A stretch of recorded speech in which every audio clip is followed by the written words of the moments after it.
If you've ever taken a train anywhere, you'll notice that they're like comfortable, nice, and everything, and everyone would enjoy more rail travel. So if you go to Europe, you'll notice that trains are fast, efficient, and speedy, all things that we don't have here. If you go to places like Asia, you'll notice that they're even faster, even more efficient, more clean, and more things that we don't have here. So this raises the question, so why don't we have trains here? So first of all, let's take a trip from Berlin to Munich in Germany. Now this trip will take us under or over 300 miles, yet it'll cost us under $50 and take less than 4 hours. Now back here to the US, let's take a journey by train from Chicago to Detroit. Now this trip is under 280 miles, yet it'll take us over 5 hours and cost us over $60. So why is this? Trains in the US are slow, inefficient, and almost never on time. And people have been demanding a rail system to connect the US. But why has the system never been developed? So train travel, as said earlier, has a lot of luxuries that other modes of transportation don't offer. So it eliminates a lot of the carbon footprint that we face with things like airplanes and cars. And it also eliminates the hassle of places like an airport and things like that. It's also just in general more comfortable to travel with than other modes. So there have been some developments in the US. So Brightline is a development by Virgin Trains USA, and it's in southern Florida. Now, this is better than anything else in the region, but it lacks in the most important part of high-speed rail, speed. So the US, before we need to look at other parts, we need to look at the geography of the US.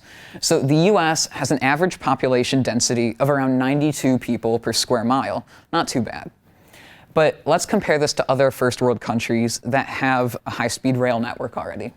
Germany has a population density of around 583 people per square mile, and Japan is even larger, with a population density per square mile of 874 people. Crazy, right? And these two countries have some of the best rail networks in the world. So continuing on, we need to look at the actual area of the countries we're looking at. So the US has an area of around 3.8 million square miles. It's absolutely massive. Now, look at the smaller countries. It's Germany, so that's only 140,000 square miles, and Japan just over that at 146,000 square miles, much smaller. Comparing the population densities of these countries to their area, we see that countries like Germany and Japan have such an advantage over us. They have a ton of people in a small area, making these dense areas easy to connect by train and most effective to be used by train. And this leads into our next point. So planes and trains have the most competition in a radius of around 300 miles, shown here on the screen. If we center this around Chicago, we see that it connects no other major city, and this is why planes have taken over the market for long-distance travel, especially in the US. If we put it in the middle of the US, it's even more evident.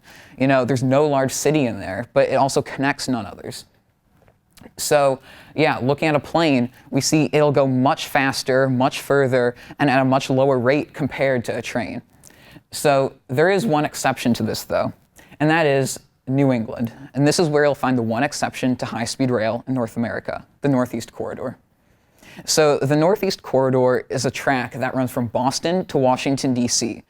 And the reason that has been developed is because there's these multiple high-density cities in a close area, just like in Europe, where there have been high-speed rail developed.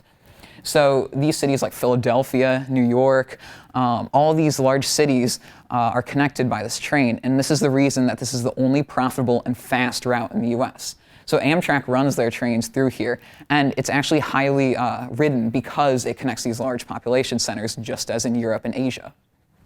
So a lot of people ask, why can't we just run fast trains on existing tracks? You know, we see trains all the time. Why don't we just run a bullet train on those? Well, the simple answer is that these tracks are owned by private rail companies. They get to control the tracks and can decide whether we want to run those fast trains or not. So in the US, because the freight railroads own these tracks, they can decide whether they want to stop passenger trains, and they'll always let their freight through first because it has the priority. They own it. Now compare this to Europe, where it's been developed. Here, the passenger rail companies own the tracks, so they can stop the freight trains and run the passengers first, making almost all their arrivals on time or close to it. Now, the network of tracks in the US is immense. There's tracks almost everywhere. And here in Chicago, you'll notice that even more. It's such a huge hub. But as you see in red, Amtrak, the US passenger rail provider, only owns a small percentage of these tracks. And most of that is just the Northeast corridor where they can actually run their trains. So because they have to get the rights to run on the freight rail tracks, their trains are late almost 50% of the time, which is a problem, but it's not an easy one to fix. So continuing on, you can't just put a fast train on normal tracks. They need special tracks. Apart from this, you need a more connected system to control everything, a better signaling system, and a lot of infrastructure that would cost a lot of money and take a lot of time to implement. Now, at the end of it all, we need to come to a decision. So could this actually be implemented? Is it worth it? And will it ever pay itself off? Well, overall, looking at the geography of the US, many people rely on trains to get out of their local communities. But what we can't really do is connect coast to coast. The geography just doesn't allow for it. Not enough demand, and it just wouldn't work and compete with plane travel.